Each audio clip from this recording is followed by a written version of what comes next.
एक महिला ने कहा, अपना अनुभव बताया, कहा कि मेरे पति शराब पीते थे,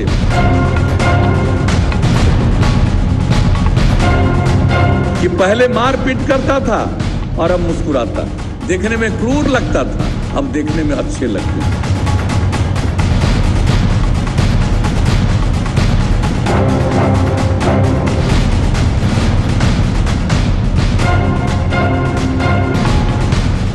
बिहार में शराबबंदी कानून को लागू करने के बाद नीतीश कुमार ने एक ब्लॉग लिखा था जिसमें उन्होंने कहा था कि मेरा सार्वजनिक रिकॉर्ड पारदर्शी रहा है। जब किसी मसले पर मैं लोगों को वचन देता हूं तो उसको पूरा करने के लिए अपना सर्वश्रेष्ठ देता हूं।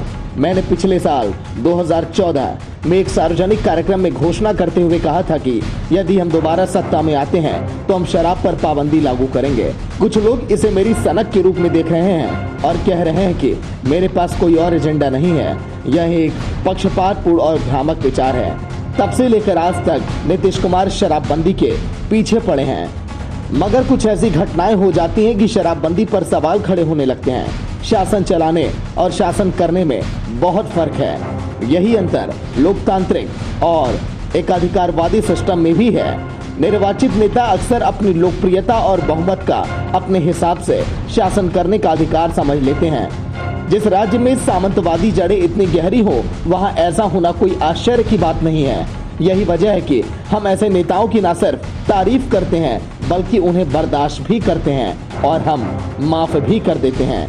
इसी कैटेगरी में बिहार के मुख्यमंत्री नीतीश कुमार आते हैं, जिन्हें उनके प्रशंसक सुशासन बाबू भी कहते हैं। एक महिला ने कहा, अपना अनुभव बताया, कहा कि मेरे पति शराब पीते थे, शाम में घर लौट कर आते थे, झगड़ा करते थे और देखने में क्रूर लगते थे। शराबबंदी लागू हो गया, अब शाम में घर आते हैं, बाजार से सब्जी खरीद कर लाते हैं और अब हंसते हैं, मुस्कुराते हैं और अब देखने में अच्छे लगते हैं। ये कहा है महिला ने, ये कितनी बड़ी बात है कि पहले मार पीट करता था और अब मुस्कुराता, देखने में क्रूर लगता था, अब देखने में अच्छे लगते हैं। नीतीश कुमार का सबसे प्रिय सब्जेक्ट शराबबंदी। 2015 के बाद से नीतीश कुमार का सबसे प्रिय सब्जेक्ट है शराबबंदी। उनका प्राथमिक मुद्दा भी है। नीतीश कुमार का 7,000 करोड़ वाला सपना भी है। सुशासन बाबू के सपने को पूरा करने के लिए सरकार का पूरा महकमा भी है। अधिकारी हैं, पुलिस हैं, थाने हैं, आबकारी हैं, मंत्री हैं। कहने का मतलब कि सीएम अपने सपने को पूरा करने के लिए वो तमाम इंतजाम कर रखे हैं जो होना चाहिए, मगर सपना तो पूरा हो ही नहीं रहा। सीएम के सपने को तोड़ने के लिए समानांतर माफिया तैयार हैं।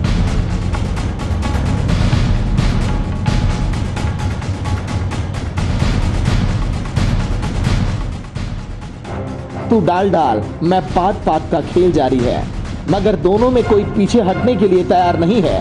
सीएम अपने सपने को लेकर प्रतिबद्ध हैं, तो माफिया को गुलाबी नोट का सपना है। दोनों के सपनों में बेचारा आम आदमी पिसता जा रहा है, मर रहा है, सलाखों के पीछे है, डर रहा है, कुछ बोल नहीं पा रहा, बोलता है तो केवल झूठ बोलता है। बंदी के नाम पे जो हो रहा है, गरीब लोग को जेल मिल रहा है और जो बड़े शराब माफिया हैं उनको सत्ता का संरक्षण मिल रहा है।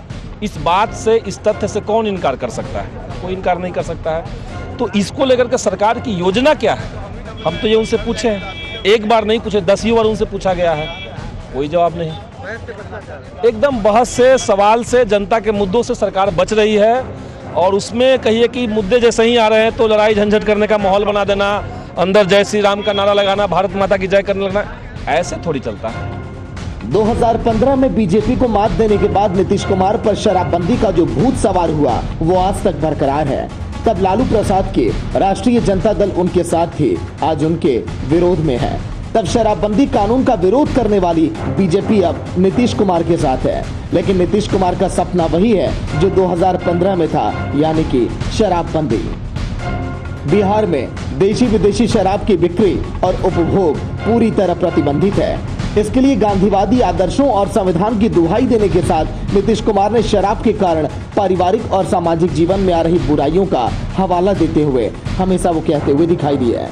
वही ज्यादा प्रचारित करेगा कि होम डिलीवरी वाला होगा, पीने वाला और ये कारोबार जो धंधा करना चाहता है, वैसे लोगों के मन में ये सब बात आती रहती है। आप तो कुछ भी कर दीजिए। बहुत लोग बोलते हैं कि साहब इतना हुआ, अब तो कितना शराब बरामद होता है, पकड़ा जाता है, लोग पकड़े जा रहे हैं, बहुत तरह की बात हो रही है। शराब पीने वाले, शराब का धंधा करने वाले 2 लाख से भी ज्यादा मामलों पे लोगों पर मुकदमा हुआ, सब कुछ हुआ। जेल के अंदर भी लगभग 8,000 लोग हैं। अब बहुत लोग तो प्रचारित क्या करता है, बोल देता, कहता गरीब गुरबा लोग हैं सब जेल में। तो हमने तो एक बार कहा कि भाई बिहार में जेल में रहने की कुल संख्या है 40,000। ये 2 लाख आदमी कहां से जेल में रहेगा जी? ये कहीं संभव है? लेकिन तरह तरह का प्रचार। बिहार में आमतौर पर इसे सराहा गया, लोगों ने मदद भी की। उत्साहित नीतीश कुमार ने तब कई बड़े ऐलान कर दिए। हालांकि आज उनकी कोई चर्चा नहीं करता। ये सही है कि सरकार अपने हिसाब से नियम बना सकती है, मगर उसे लागू करना भी सरकार की ही जिम्मेदारी है।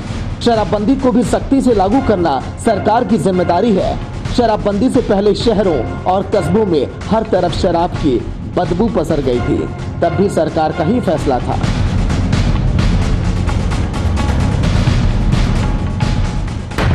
सत्ता के साझीदार भी उठा रहे ड्रीम प्रोजेक्ट पर सवाल।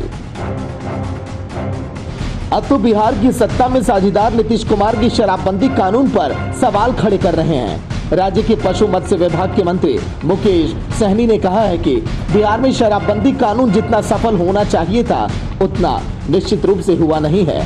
राज्य में 7,000 करोड़ रुपए सालाना नुकसान के बाद भी ये कानून लागू है। बिहार के सीएम नीतीश कुमार का ये ड्रीम प्रोजेक्ट है।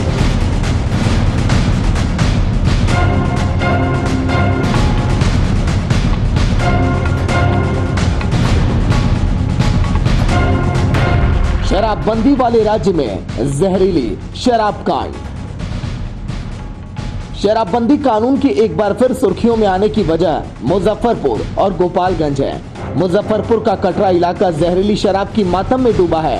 प्रशासनिक तौर पर किसी ने नहीं कहा कि जहरीली शराब से मौत हुई है, मगर इस बात की चर्चा है। बीजेपी कोटे से नीतीश कैबिनेट के मंत्री रामसूरत राय ने तो जहरीली शराब की बात मान भी ली है। उन्होंने कैमरे पर साफ कहा कि इन लोगों की मौत शराब के कारण हुई। जिसने भी साक्ष्य को छिपाया है उस पर एफआईआर दर्ज की जाएगी। हैरत की बात तो यह है कि मंत्री रामसूरत राय ने मौके पर ही देशी शराब बनाने की विधि तक वो समझाने लगे। खैर मंत्री हैं, वो कुछ भी बोल सकते हैं। बंदी की बात की है तो नियत पे शक नहीं, लेकिन इच्छा शक्ति में सारा पदाधिकारी नीतीश जी के से बाहर जा चुका है और सारे एमएलए एमपी मंत्री का रास्ता शराब के पैसों से ज्यादा बढ़ चुका है, क्योंकि आज सबसे ज्यादा पैसे कमाने का सरल रास्ता शराब से ज्यादा कुछ नहीं है। हाँ, मुझ पर शराबबंदी का नशा है। नीतीश कुमार, मैं बर्बाद हो जाऊंगा मगर शराबबंदी से समझौता नहीं करूंगा। विपक्ष कहता है कि मैं शराबबंदी के नशे में हूं।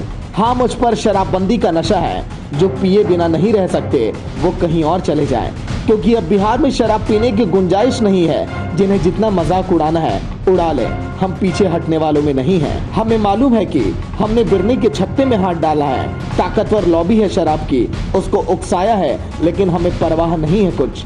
हम जिस रास्ते पर चल पड़े हैं पीछे मुड़कर हम नहीं देखते। 1 सितंबर 2016 को नीतीश कुमार ने बिहार मद्य निषेध और उत्पाद विधेयक 2016 पर बहस के बाद यही जवाब दिया था। तब विपक्ष में बीजेपी थी और नीतीश कुमार के साथ आरजेडी। अपनी दलील में नीतीश कुमार ने और भी कई बातें कही थी। लोग अभियान चला रहे थे, पूछ रहे थे कि केरल वगैरह में क्यों नहीं लोग करते हैं, तो कहता है केरल में टूरिस्ट बहुत आते हैं, अगर शराब बंदी कर देंगे तो टूरिस्ट का आना कम हो जाएगा। और हमारे बिहार में भी जो लोग कह रहे थे कि बाहर से जो लोग आएंगे भाई, तो बिहार में टूरिस्ट लोगों को तो कम से कम पीने दीजिए, ये कुछ लोग कह रहे थे।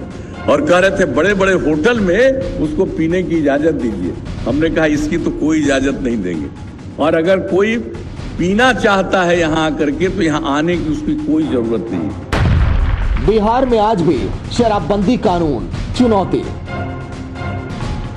मतलब इस कानून को लागू करने में आने वाली चुनौतियों का अभ्यास उस वक्त भी नीतीश कुमार का था। बिहार में आज भी शराबबंदी कानून चुनौती बनी हुई है। पुलिस महकमा अपराध कम, शराबबंदी कानून को लेकर ज्यादा जोर रहता है। शराबबंदी एक लोकप्रिय एजेंडा है। आम लोगों के हिसाब से सुनने में तो अच्छा लगता है, मगर अब ऐसा लग रहा है कि नीतीश कुमार उसमें उलझ गए हैं। बिहार की शराबबंदी को मिसाल बनाना चाहते थे, लेकिन अब तक के जो नतीजे हैं उससे ऐसा लगता नहीं है। बिहार का एक बड़ा हिस्सा उत्तर प्रदेश की सीमा को छूता है।